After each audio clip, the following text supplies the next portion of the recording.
my beautiful bookish friends, I'm Bowen and welcome to my channel. This video is going to be my July wrap-up. Now, in the month of July, I was participating in Sunrise on the Readathon hosted by Katie Coulson over on her channel. I will link it in the description down below. And I was also helping on the Discord as one of the moderators for the Sagittarius team. Even though, yes, I am a Virgo, it's my birthday in a couple of weeks, but there was like 4 Virgos helping out and there wasn't a Sagittarius. So when Katie asked me if I wanted to help Team Sagittarius, I was like, Taylor Swift's team? Absolutely. Say less. So I was helping Team Sagittarius, so all of my books counted towards that for as long as we were in it, and then I was meddling around and helping out other teams as and when I could. But these are all the books that I read for Sunrise on the Readathon. And I'm going to go through and organise this as like what I read for each battle, so each week. The first battle is the Cornucopia, and the first book that I read for this was Wrangled by the Alien Rancher by Ursa Dax.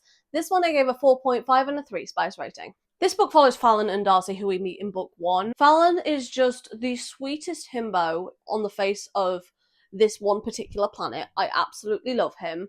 And Darcy is like feisty and pink hair because she was trained by her mother pretty much her entire life very forcibly to be a good little wife and all of the shit that that entails. She is very much against this because the person that her mother had signed her up to marry was an arse, like an absolute piece of shit human being. So she signs up to this mail order bride thing to get away from her mother, the person that she was supposed to be engaged to. Her and Fallon were just so sweet together. I love these books so much because Fallon will do like whatever it takes to make Darcy happy, and she doesn't really understand like how that works because she was taught her entire life that it was the wife's job to make the husband happy, and he's like, no, I want to help you, let me help you. And it was just so cute, and I love them so much, and I can't wait to get to more books from this series. I just had the best fucking time with this. Their relationship isn't insta-love, but there is insta-love in this with the pet dog. I love that they take one look at this dog and both of the main characters are there like, I will protect this animal with my life. As it is with most people and pets, if I'm perfectly honest. So the tropes for this one are alien, cowboy, marriage of convenience, and pet. The other book that I read for the Cornucopia was Solo Play by Miranda Baker. This one I gave a 3.25 and a 4 spice rating. This book follows our main character Alyssa, and after she gets dumped by her boyfriend because he basically said that she was boring in bed and that's why he cheated. Yeah, because that's a fucking excuse. So to become more adventurous and to find out more of what she likes and to become better in bed, she goes to this sex toy shop so she can kind of get some new toys and experiment and find out what she likes. This is where she meets the sex psychic. Now, one of my issues with this is this sex psychic reads her without her consent, and the sex psychic reads her as straight, but for like a good little bit of this book, her and the female sex psychic are hooking up, yet she's straight. I hate to break it to you, babe, but I don't think so. I reckon the female main character is either bi or pansexual or something because she does hook up with a man and a woman in this book. I really don't think that makes her straight. I'm just saying. While she is at this sex shop, someone behind the counter says that one of the companies that brings in the sex toys is looking for people to review their products, and she would be the perfect candidate for this. So yeah, she starts reviewing products under the name Solo Girl for this one specific company. The owner of that company is our male main character, Mark. But because the reviewing is all anonymous, they don't know who each other is. He just sees her reviews. But he has also bought out a line of couples sex toys, and he wants her to review them because he really likes all of the reviews that she writes. Like, it's funny, it's witty, and it gives you a good example of the product. So he wants her to be the one that reviews the couple's sex toys. But she is solo girl, like she's not in a couple, so she turns it down. But the owners of the sex shop, which is where she picks up the products that she tests, basically orchestrate a meet cute between her and the owner, and they start testing the couple products together. I don't really love Mark as a main character. He has the emotional range of a wet dish rag. He's not supposed to know who Alyssa is. He's not supposed to know that she is Solo Girl, but he finds it out, and he basically tracks her to her place of work and begs her to review for these couple products. She does give in to him eventually, but what he does is stalking and fucking illegal, and he shouldn't have been doing that in the first place. Like, if they'd have met in a more natural setting, rather than him stalking her and tracking her down, I feel like it would have gone a lot better. And I don't like the fact that he refers to her as Solo Girl all the fucking time when that's her pseudonym. Like, just call her by her fucking name at this point. I like this as smut, but as a romance, I didn't really buy it. There was the physical connection between the two of them, but I didn't get any emotional connection at all. I didn't really love this book, but it was one I had on my Kindle, and fuck it, why not? The tropes for this one are sex worker-ish. Now we're on to Battle 2, which is the prompt for banned books. Now, a couple of these aren't banned books, but quite a few of them are. So we're going to go with the ones that aren't first, starting with Those Who Wait by Haley Cass.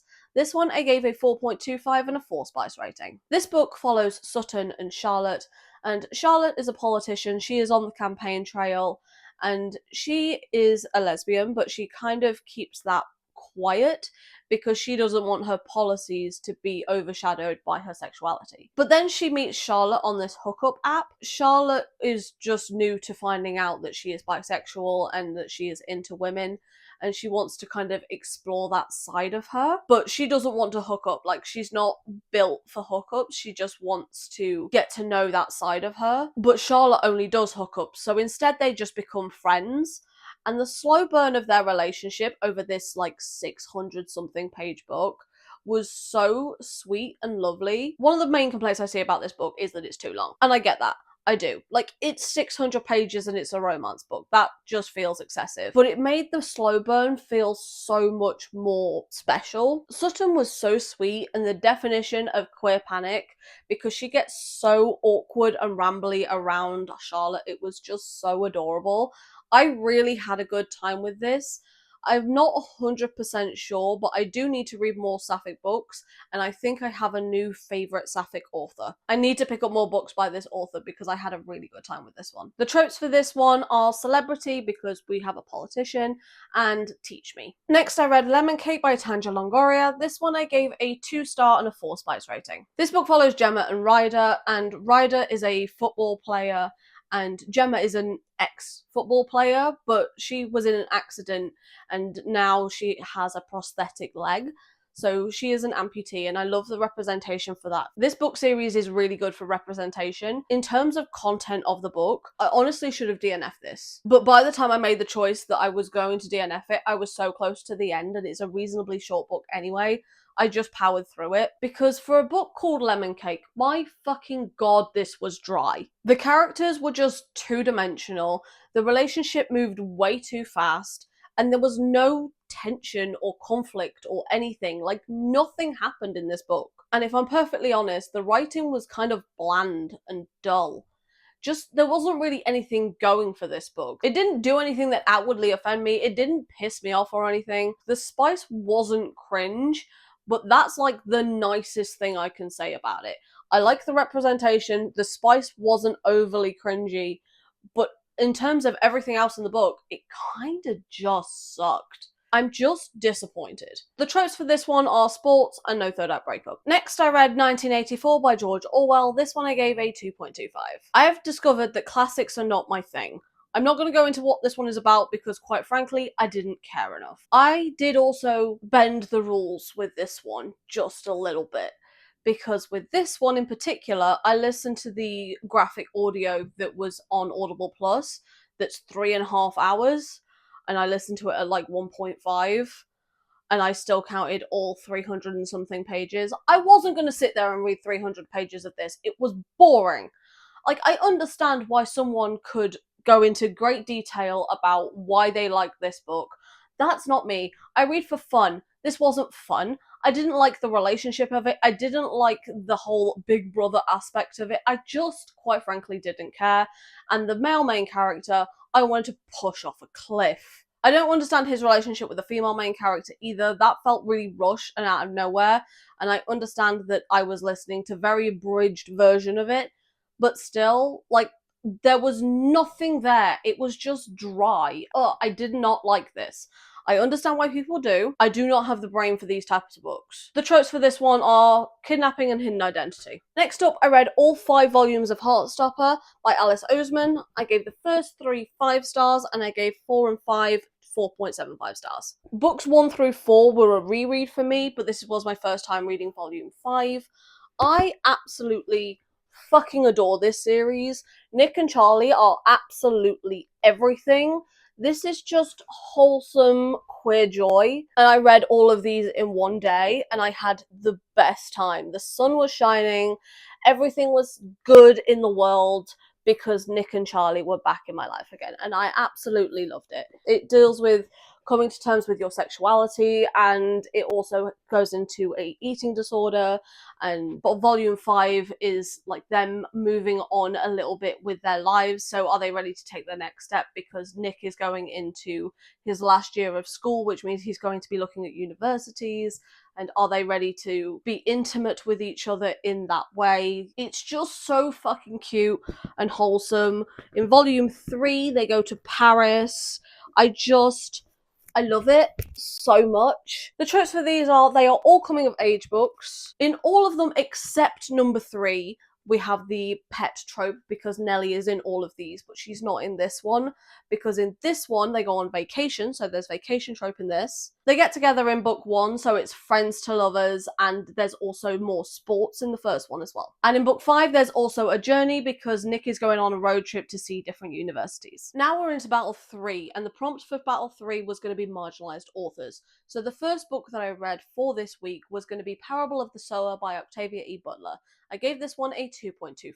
This is the other classic that I read for this week, and I also didn't like this one. I just don't think I like classic dystopian. I read for entertainment. I read for joy. I don't read for, like, hurting my own feelings, which is why I like romance books, because when it does hurt my feelings, it puts me back together again afterwards. This was just really sad and like depressing and lacked any form of hope or joy anywhere in this book. Like any form of light that was in this book was also dimmed by the really bleak situation that they were in. I understand why someone would love this. I am not that someone. Honestly, I almost DNF'd this one. I listened to the audiobook of it, so it was decent background noise, but overall, this kind of thing is just not for me. The tropes for this one are journey, and there's also an age gap relationship in there as well. Then I read Claimed by the Alpha by J. Raven Wild.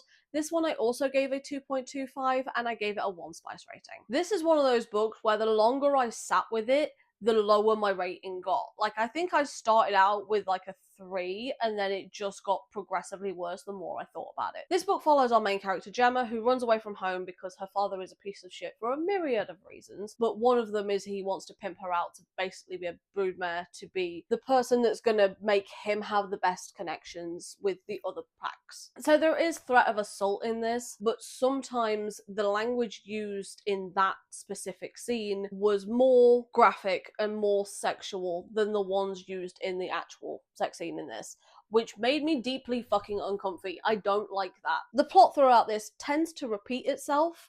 It just puts a different villain in there, but the plot is basically the same thing, recycled in the same book. It neglected any form of character development for our main characters, and it didn't really give them any chemistry either. Our male main character Aiden's backstory was mentioned by a side character. He should have been the one to tell her about it, not have the side character be the one to tell her. I get that his backstory was sad, but short of basic empathy, I don't really get why we're supposed to care all that much. I just didn't really love this. It was just really kind of bland to me. The tropes for this one are shifter, plus size, and assistant. Then we have This Could Be Us by Kennedy Ryan. This one I gave a 5-star and a 2 spice rating. Do you ever read a book and then a certain specific song pops into your head as you're reading it, and the book embodies the vibes of that song? For me, this song is the epitome of The Greatest Love of All by Whitney Houston. And it's simply for the line in that song, learning to love yourself, it is the greatest love of all. Because that is what our main character, Soledad, does. She has this really shitty husband who she is divorcing from in this story. And he is a white man who is just an absolute fucking shit show for so many reasons. Like, he is an awful human being. From the toxicity and the gaslighting and everything else that he puts her through, she has to now learn how to heal from that. But there's also another guy that has come into her life recently, and she has feelings for him, but she doesn't want to let another guy be the center of her universe like it was with her ex, because that's not good for her, that's not good for her daughters.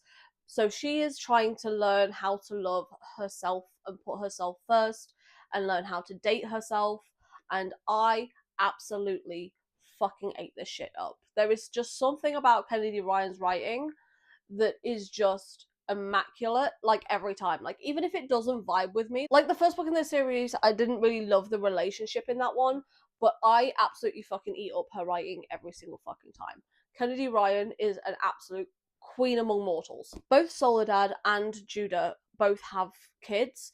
Judah's kids are autistic, and the representation of that, I think, was portrayed so well.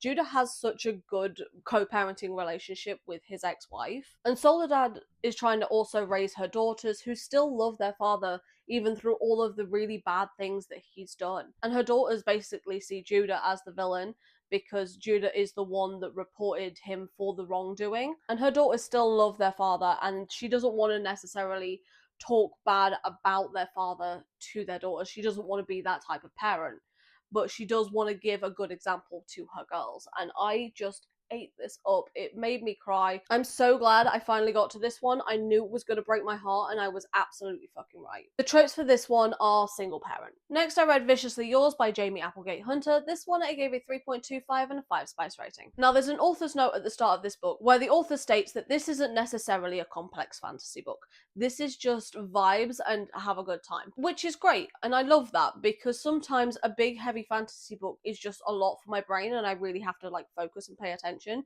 and sometimes I just want to turn my brain off and have a good time. Let's be honest, most of the time I want to turn my brain off and have a good time, but there is a point where the writing just becomes straight up lazy, and this was that. It seemed like the mated aspect of this did a lot of the heavy lifting in terms of the relationship, rather than the two characters actually getting to know each other.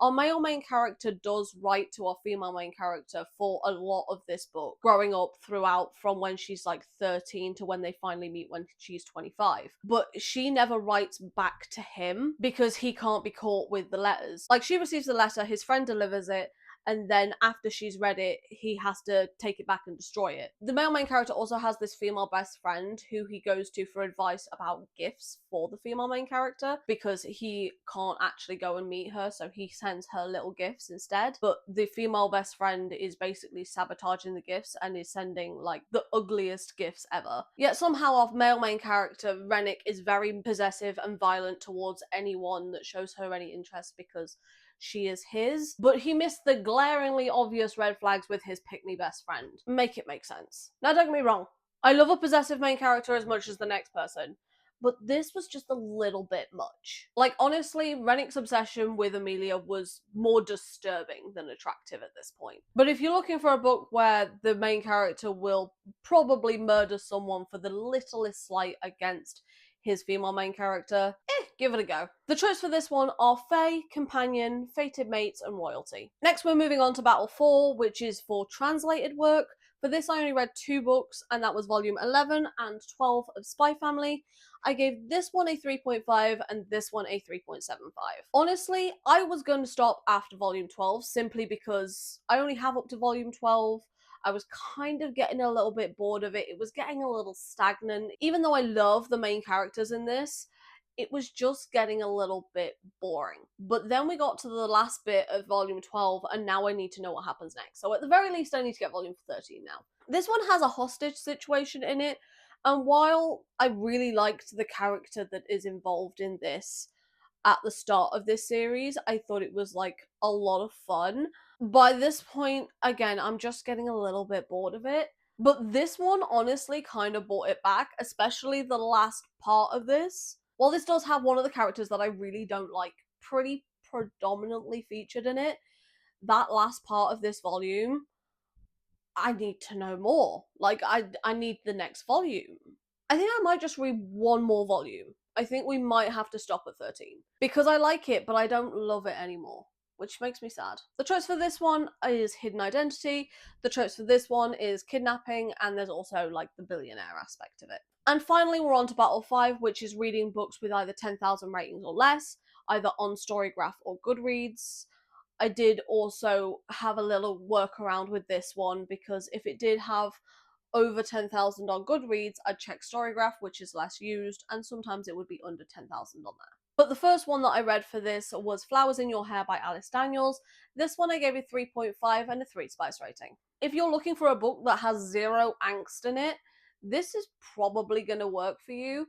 But the problem I have with low to no angst type of books is they're just kind of boring. The relationship in this moved really fast and there was some chemistry, but there was no tension. The meet cute of this is the male main character is a groomsman at this wedding that the female main character is a florist for, and he is basically tasked with helping the florist out, like lift some stuff and help her put all the flowers where they're meant to be for this wedding that he is a part of.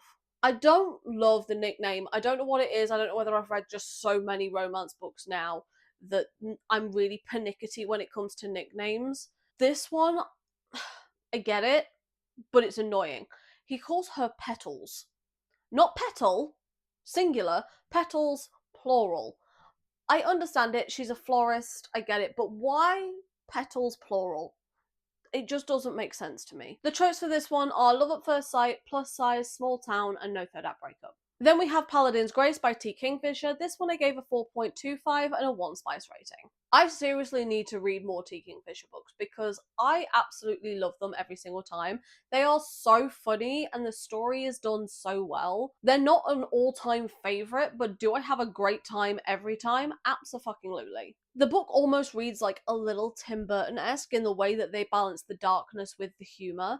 Like, it's not overly dark, it's like darkness but make it cute. And I love the slow burn relationship between Stephen, who is our paladin, and Grace, who is a perfumer that kind of gets caught in this whole debacle where they think that she poisoned the prince and now she's on trial. And Stephen is there to basically be her bodyguard and protect her, but also trying to clear her name. Grace just wants to live like her little life, making perfumes in her shop and spending time with a certain paladin and just having a little small, cozy, comforting life. And I can't say I fucking blame her, to be honest. I think that this book was absolutely lovely, and I honestly can't wait to get to more books from this series. The tropes for this one are bodyguard, no third act breakup, and pet. Next we have The Darkness Outsiders by Elliot Schreifer. This one I gave a 3.5. I was fully expecting this book to destroy me emotionally, and it didn't. I think that's because I went into it with like the wrong expectations. I'd seen so many people hype up this book, and it just didn't do it for me. It does give the vibes of I Would Love You in Every Lifetime, because our two main characters are two teenage boys from rival nations that are on this spaceship, and they have to work together to basically go and save one of the main character's sister. I'm not the biggest fan of the type of sci-fi that this is specifically. I don't love the AI type of sci-fi. So I'm a little disappointed in this one. To me, this was just okay, but I would think I would still probably recommend it. Like, I still think you should pick this one up anyway. It just wasn't for me. The tropes for this one are isolated environment, forced proximity, amnesia, and artificial intelligence. And then finally we have Camera Shy by Kay Cove. This one I gave a 3.25 and a 5 spice rating. Speaking of nicknames that kind of get on my nerves, I honestly thought the nickname in this wouldn't bother me as much as it does. But he calls her Queen in this. Not my queen, just Queen. And every single time I read it, I don't know why, but my brain just went, yes, Queen.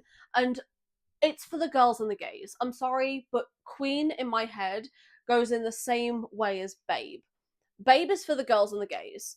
Queen is for the girls and the gays. I don't love those nicknames in a romantic relationship, it turns out. This is another book where the main character is quote-unquote boring in the bedroom, so she basically gets this guy who is her new neighbour while she's house-sitting for a friend to teach her how to be good at sex, and in return she will help him with his website and help him get more traffic so he can get more employment basically, and he can get more clients because he's a boudoir photographer. I did like Avery's journey of self-discovery and finding her confidence. I thought that that part was really impactful, but I thought Finn as a main character was honestly just kind of unrealistic. I get that the main character is insecure, but she doesn't see the glaring red flags from her quote-unquote best friend and her boyfriend, ex-boyfriend at the time. Like, you could have wrapped her in that red flag and she would have called it a blanket. Now, don't get me wrong, her ex, Mason, is a piece of shit. don't misunderstand me on that one, he is. But I thought he was like a manipulative, vindictive kind of piece of shit. He's not. He's simply just a fucking coward and a loser, for lack of a better word. Her best friend, however, vindictive piece of shit. Like, I wanted to punch that bitch in the face. I feel like the last 100 pages of this really dragged. Honestly, you could cut out maybe 70 pages of this and the book would still be the same. I just found this one to be a very mixed bag, and I don't really know how I feel about that. The tropes for this one are plus size, teach me, vacation, and neighbours. I also have 3 DNFs for this month. Now, 2 of them I'm counting as a soft DNF. I've got One Last Stop by Casey McQuiston and The Undermining of Twyla and Frank by Megan Brennan. I got to about 50 pages into these and I'm just not in the mood for them. I will probably come back to these. I was really enjoying this, it's just it wasn't going into my brain, so I think I need to put it back on the shelf and come back to it at another time. Same concept with this one. But I do have one that was more of a hard DNF, and that was Hot Summer's Prey. This one, I DNF'd it maybe 70-ish pages in, simply because the main character I wanted to yeet off a cliff. Now, her and her friends are going on this road trip because one of her friends has recently lost their grandparent, and their grandmother left this cottage in the will, so all of the friends are going on a road trip to go and see this cottage. And the female main character was basically like, you're ruining the vibes of the vacation because you're grieving. Bitch, are you well? Genuine question. Like, what the fuck is wrong with you? Where is your empathy? Like, honestly, you're in your 30s. Get it to fucking together. There's also the male main character that's like a sex worker-ish. I didn't really understand how that worked, to be honest.